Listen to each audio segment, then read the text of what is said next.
नमस्कार दोस्तों, शुद्ध सनातन में मैं अजीत कुमार मिश्रा आप सभी का बहुत बहुत स्वागत करता हूं। आज मैं आपको योगियों के संसार में ले जाऊंगा, उन योगियों के संसार में जो हमारे देश के बड़े बड़े नेताओं को कंट्रोल करते हैं, हमारे देश के भविष्य को निर्धारित करते हैं और उनके निर्देशों के आधार पे ऐसा माना जाता है कि हमारे देश जो है चलता है। ये योगी कौन होते हैं, ये कहाँ रहते हैं? कुछ का मानना है कि वो हिमालय में रहते हैं, कुछ लोगों का मानना है कि वो मठों में रहते हैं। तो कौन है ये योगी लोग जिनका हमारे देश के नेताओं पे, हमारे देश की पूरी शासन व्यवस्था पे बहुत ज़्यादा प्रभाव है?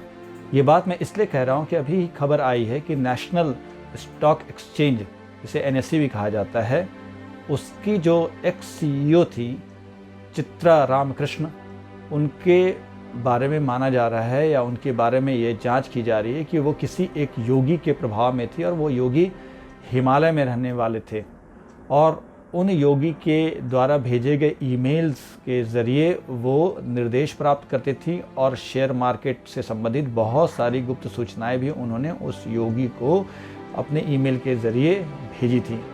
इसको लेकर जांच चल रही है। इस जांच से क्या निष्कर्ष निकलेगा ये तो अभी कहना मुश्किल है, लेकिन चित्रा रामकृष्ण से जो बातचीत हुई, जो जांच हो रही है, उसमें ये पता चला है कि वो 20 साल पहले एक बार उस योगी से मिली ज़रूर थी, लेकिन उन योगी के बारे में वो कुछ भी नहीं जानती हैं और उनके केवल ईमेल्स आते थे और उन ईमेल्स के ज़रिए चित्रा रामकृष्ण अपनी सूचनाएं, व्यक्तिगत जीवन की भी और नेशनल स्टॉक एक्सचेंज की भी सूचनाएं वो उनको भेजा करती थी। कहने को तो ये बहुत ही बड़ा ब्रीच ऑफ ट्रस्ट है और ये जांच के बाद पता चलेगा कि ये अपराध है या नहीं है। लेकिन ये पहली बार नहीं है। योगियों से हमारे देश के बड़े बड़े लोगों का संपर्क शुरू से ही रहा है। कांग्रेस पार्टी की स्थापना ही जो हुई है, ऐसा माना जाता है कि एक योगी के निर्देशों के अनुसार हुई थी। कांग्रेस की स्थापना 1885 में एक्टिवो ह्यूम ने की थी, जिन्हें A.O. ह्यूम के नाम से भी जाना जाता है। वो एक अंग्रेज अधिकारी थे और 1857 की क्रांति के बाद अंग्रेज बहुत डर गए थे। उन्हें लगता था कि भारत कभी भी आज़ादी के लिए बड़ा संघर्ष कर सकता है, अंग्रेजों को यहाँ से भागना पड़ सकता है। तो एक जो A.O. ह्यूम थे, उन्होंने ये दावा किया कि उन्होंने हिमालय के एक योगी होमी बाबा से संपर्क साधा था और होमी बाबा ने उनको कांग्रेस की स्थापना करने के लिए निर्देश दिया था और कहा था कि अंग्रेज यहाँ बहुत सालों तक रह लेंगे अगर कांग्रेस की स्थापना हो जाती है तो A.O. ह्यूम ने, जैसा कि वो कहते थे, कि किसी हिमालय के रहने वाले योगी के आदेशों के आधार पे ही उन्होंने कांग्रेस की स्थापना की थी। ये तो कांग्रेस की स्थापना की बात हो गई, लेकिन कांग्रेस के उस समय के बड़े बड़े नेता भी कई योगियों, साधुओं के संपर्क में रहते थे। सबसे बड़ा उदाहरण है हमारे महर्षि अरविंद के बारे में। अरविंदो घोष जो थे वो गर्म दल के बहुत बड़े नेता थे और उस समय देश में अरविंदो घोष के अलावा बाल गंगाधर तिलक और विपिन चंद्र पाल, ये सबसे बड़े गर्म दल के नेता थे और ये क्रांति की मशाल लेकर के वो पूरे देश में घूम रहे थे। लेकिन अरविंदो को जब जेल हो जाती है तो अरविंदो ने अपने संस्मरणों में बताया है कि स्वामी विवेकानंद की आत्मा उनके पास जेल में आती थी और स्वामी विवेकानंद जो है उन्हें निर्देश देते थे और आध्यात्मिक मार्ग पे जाने के लिए उन्हें कहते थे और उनके ज्ञान की वजह से ही, जो विवेकानंद के निर्देश थे उनकी वजह से ही महर्षि अरविंदो जब जेल से छूटते हैं तो वो सीधे पांडिचेरी की राह पकड़ लेते हैं और वो योगीराज महर्षि अरविंद के नाम से पूरे विश्व में प्रसिद्ध होते हैं। महर्षि अरविंदो जो थे वो बाद में उनकी द डिवाइन लाइफ जो बुक है और उनकी सावित्री जो उनका जो लॉन्ग पोएम है, ये फिलॉसफी और दर्शन शास्त्र की एक अद्भुत पुस्तक मानी जाती है और उनके दर्शन को विश्व भर में सराहा जाता है। महर्षि अरविंदो के अलावा स्वयं महात्मा गांधी भी एक स्पिरिचुअल संत से प्रेरणा लेते थे। उनके आदेशों के आधार पे वो अपने जीवन के कई फैसले करते थे। उन महायोगी का नाम था स्वामी राजचंद्र जी। उनकी जन्म शताब्दी अभी कुछ वर्षों पहले ही हुई थी। नरेंद्र मोदी ने, जो हमारे भारत के अभी प्रधानमंत्री हैं, उन्होंने लाल किले से महर्षि राजचंद्र जी की जन्म शताब्दी मनाने की घोषणा भी की थी। महर्षि राजचंद्र जी जो थे वो बहुत बड़े योगी थे, बहुत बड़े संत थे और राजचंद्र जी जो थे वो महात्मा गांधी की माँ पुतलीबाई के पारिवारिक गुरु भी थे। तो हमने जैसा देखा कि महात्मा गांधी भी स्वयं तो आध्यात्मिक थे ही, साथ ही साथ वो भी किसी गुरु से प्रेरणा लेते थे। अब हम बात करते हैं भारत के पहले राष्ट्रपति स्वर्गीय राजेंद्र प्रसाद जी की। राजेंद्र प्रसाद जी का भी योगियों से बहुत ही पुराना नाता रहा था और देवरिया के महान सिद्ध योगी देवराहा बाबा जी के वो बहुत बड़े भक्त भी थे। राजेंद्र प्रसाद जी ने अपने संस्मरणों में लिखा है कि जब वो 5 वर्ष की उम्र में थे तो वो अपने पिता के कंधों पर बैठ करके देवरिया के देवराहा बाबा जी के दर्शन करने जाते थे। देवरिया के देवराहा बाबा जी के बारे में कहा जाता है कि उनकी उम्र लगभग 250 साल से 350 साल की थी। ये देखने में बड़ा आश्चर्यजनक जरूर लग रहा होगा आपको, ये सुनने में बड़ा आपको आश्चर्यजनक लग रहा होगा, लेकिन राजेंद्र प्रसाद जी ने अपने संस्मरण में लिखा है कि जब वो 5 वर्ष के थे तब उनके पिता जो थे वो भी अपने बचपन में देवराहा बाबा जी के दर्शन करने जाते थे। उस समय भी देवराहा बाबा जी की अवस्था जो थी एक वृद्ध संत की जैसी थी। देवराहा बाबा जी से मिलने के लिए बहुत बड़े बड़े नेता आते थे, जिसमें मोतीलाल नेहरू भी थे जो जवाहरलाल नेहरू जी के पिता थे, पंडित जवाहरलाल नेहरू भी थे जो देवराहा बाबा पर बहुत श्रद्धा रखते थे, इंदिरा गांधी जाती थी देवराहा बाबा जी से मिलने के लिए और राजीव गांधी भी जाना चाहते थे उनसे मिलने के लिए और राजीव गांधी की भी इच्छा थी कि वो उनसे मिले। ऐसा भी माना जाता है कि देवराहा बाबा ने ही इंदिरा गांधी की कांग्रेस को जो अभी निशान हाथ है वो दिया था। हालांकि राहुल गांधी का दावा कुछ दूसरा है, लेकिन ऐसी जो बातें मानी जाती हैं, कही जाती हैं, उसके अनुसार यही है कि देवराहा बाबा जी ने ही कांग्रेस को विजयी होने के आशीर्वाद दिया था और वो कहा था कि अपने चुनाव चिन्ह को वो हाथ के रूप में बदल दें। इसके पहले कांग्रेस का चुनाव चिन्ह चरखा हुआ करता था। ये तो बात इंदिरा गांधी की हुई, उनको जैसे देवराहा बाबा की भक्ति प्राप्त हुई थी।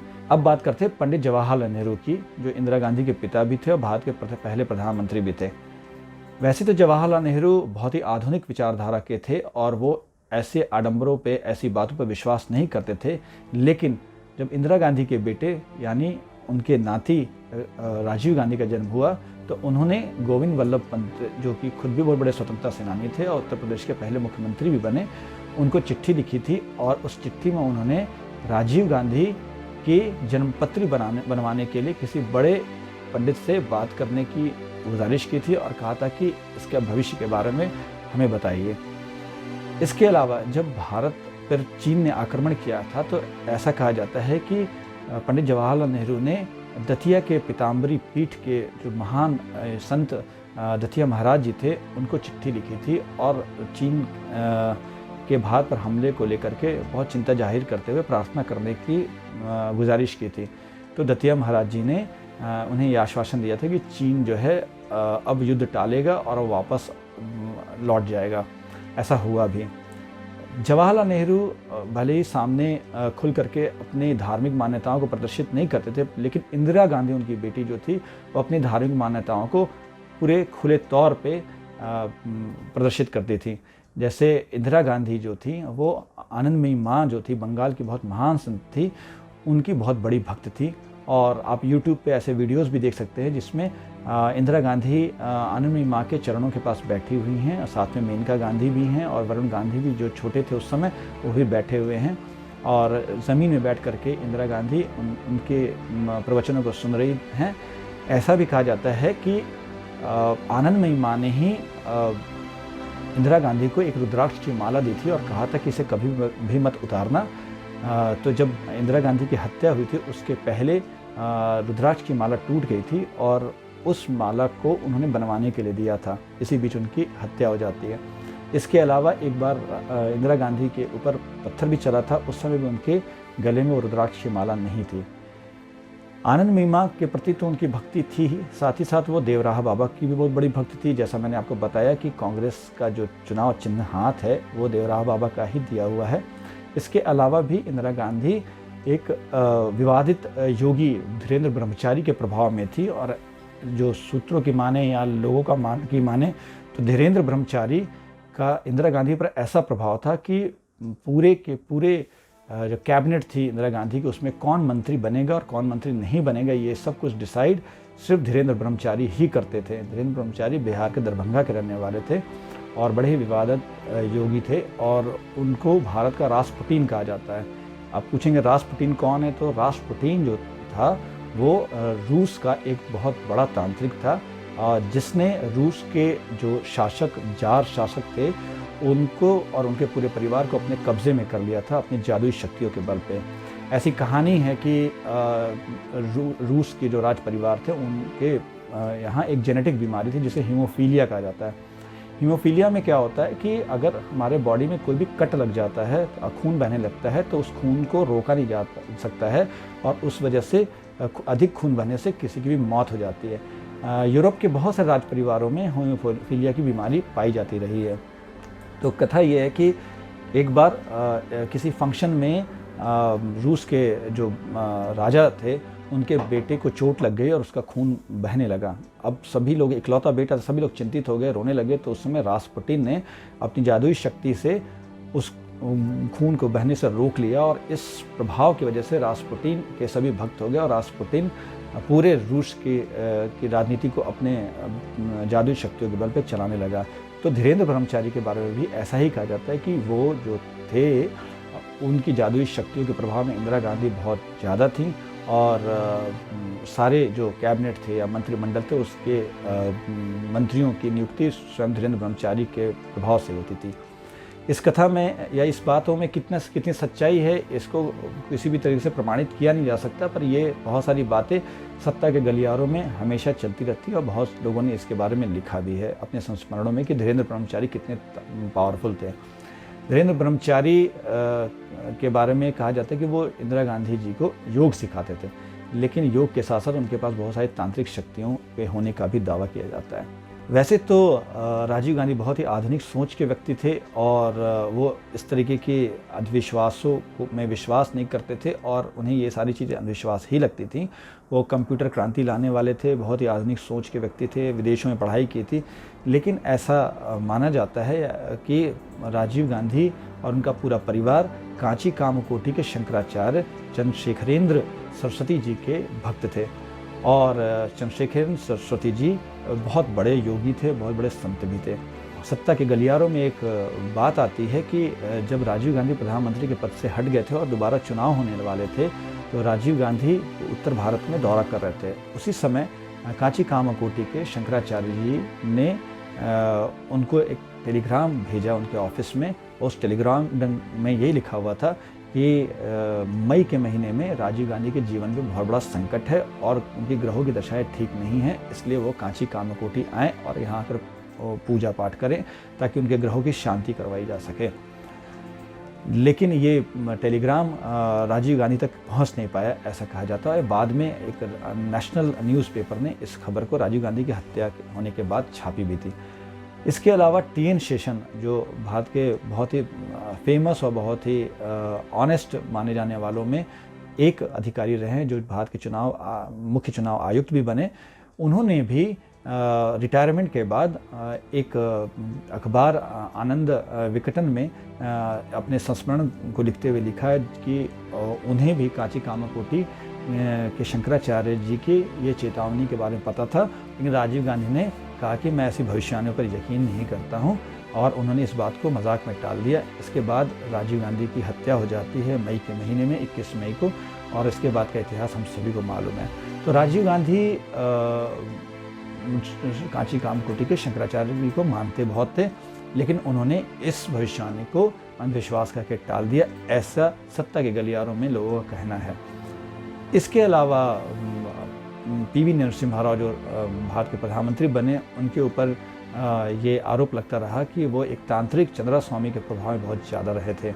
चंद्रा स्वामी एक बहुत विवादित तांत्रिक थे। उनका दावा भी ये था कि इंग्लैंड में मार्गरेट थैचर जो वहाँ की लौह महिला मानी जाती है, उनके प्रधानमंत्री बनाने में भी उनका बहुत बड़ा योगदान है। बाद में चंद्रा स्वामी के ऊपर बहुत सारे भ्रष्टाचार के केसेस हुए और चंद्रा स्वामी फिर सत्ता के गलियारों से लुप्त हो गए। ये कहानी राजनीति के इर्द गिर्द घूमती है, योगियों के प्रभाव पे घूमती है, संतों साधुओं के प्रभाव पे घूमती है और सत्ता का धर्म के साथ बहुत ही मिला जुला जो है रिश्ता है, बहुत ही प्रभाव रहता है। बहुत सारे लोग उनको मानते हैं। भारत के बहुत बड़े बड़े जो अधिकारी या भारत के बड़े बड़े नेता हुए वो किसी न किसी बड़े योगी संत के शिष्य रहे हैं। स्वयं भारत के बहुत ही लोकप्रिय राष्ट्रपति APJ अब्दुल कलाम जो थे वो भी स्वामी शिवानंद के खुद को शिष्य बताते थे और उनके ऊपर भी स्वामी शिवानंद जी की विचारधाराओं का बहुत बड़ा प्रभाव है। हमारे माननीय नरेंद्र मोदी जी जो भारत के वर्तमान प्रधानमंत्री हैं, उनके ऊपर भी बहुत सारे संतों का आशीर्वाद है और साथ ही साथ उन सत्यमित्रानंद जी को वो अपना गुरु भी मानते रहे हैं। कुछ वर्षों पहले सत्यमित्रानंद जी ने समाधि ले ली थी। इसके अलावा ये भी माना जाता है कि देश के बहुत सारे महान चिंतकों ने, बहुत सारे देश के महान संतों ने भी अपने संस्मरणों में एक बड़ी अनोखी बात लिखी है कि हिमालय का एक क्षेत्र है जो हमारे आँखों से दिखता नहीं है, वहाँ पर एक अलग ही लोक है जिसे ज्ञानगंज कहा जाता है। वहाँ पे कुछ योगियों का ऐसा समूह है जो महायोगी हैं और वो भारत के भाग्य निर्माता हैं। वो भारत में होने वाले हर एक घटनाओं पर नज़र रखते हैं और भारत को किसी भी आपदा संकट से बचाते रहते हैं। इन महायोगियों में महाअवतार बाबा जी के बारे में कहा जाता है कि वो उन सबको में सबसे प्रमुख हैं। फिर लाहिड़ी महाशय जी के बारे में कहा जाता है, त्यालंग स्वामी जी के बारे में कहा जाता है देवराहा बाबा जी जो 1989 के आसपास में उन्होंने समाधि ली थी, वो भी उस ग्रुप में शामिल हैं। और ऐसे बहुत सारे बड़े बड़े योगी जो हैं उनका एक समूह है। इसमें कुछ ब्रिटिशर्स भी हैं, कुछ अमेरिकन्स भी हैं। ये सभी लोग वहीं रहते हैं और वहीं से हमारे देश और दुनिया की में होने वाली घटनाओं को अपनी आध्यात्मिक शक्तियों से नियंत्रित करते रहते हैं। इस जगह का नाम ज्ञानगंज है। इसके बारे में एक बहुत ही विश्व की बेस्ट सेलर बुक रही है ऑटोबायोग्राफी ऑफ योगी, परमहंस योगानंद जी ने लिखी थी वो 1950s के आसपास में। उसमें भी इस ज्ञानगंज के बारे में जिक्र मिलता है और बहुत जगह मिलता है। स्वयं जो बहुत बड़े सुपरस्टार रजनीकांत जी हैं वो भी महाअवतार बाबा जी के बहुत बड़े भक्त माने जाते हैं। ऐसे बहुत सारे लोग हैं जिनके ऊपर किसी न किसी आध्यात्मिक शक्तियों से संपन्न संतों योगियों का प्रभाव रहा है और हमारे देश पे भी ऐसा माना जाता है इन संतों का प्रभाव रहा है। तो ये सारी कहानी मैंने आपको बताई। इसमें बहुत सारी बातें जो हैं सूत्रों के आधार पे, बहुत सारी बातें सत्ता के गलियारों में चलने वाली चर्चाओं के आधार पे, बहुत सारी बातें जो हैं वो फैक्ट भी हैं। तो अभी चित्रा रामकृष्ण के साथ क्या होता है, उनकी जांच से क्या निकल के आता है, क्या हमारे भारत के शेयर मार्केट जो अरबों खरबों का रोज़ व्यापार होता है उस पर उन योगी के वजह से कोई हानि हुई या उससे कुछ लाभ हुआ या क्या हुआ, ये सारी बातें तो जांच के बाद पता चलेंगी। लेकिन ये जरूर सत्य है कि भारत की हर एक गतिविधि, चाहे वो आर्थिक हो, राजनीतिक हो या सांस्कृतिक हो या आध्यात्मिक हो, इस पर देश के साधु संतों का, योगियों का बहुत बड़ा प्रभाव रहा है। तो आज के लिए दोस्तों इतना ही।